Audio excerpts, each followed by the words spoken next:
Hari ketiga di tahun baru 2024, hilir mudik penumpang di Pelabuhan Huse KA masih tinggi. Jumlah penumpang yang hilir mudik lewat Pelabuhan Huse KA terletak di Negeri Hitu masih tinggi usai tahun baru.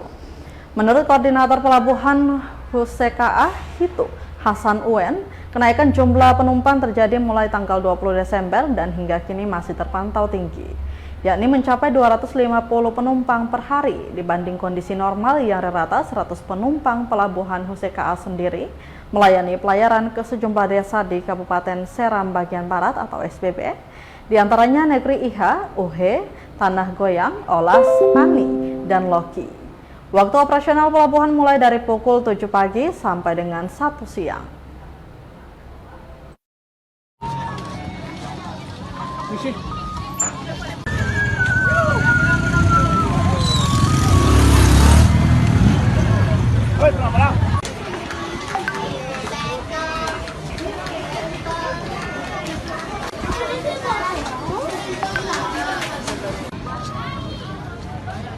Download Tribun X sekarang, menghadirkan lokal menjadi Indonesia.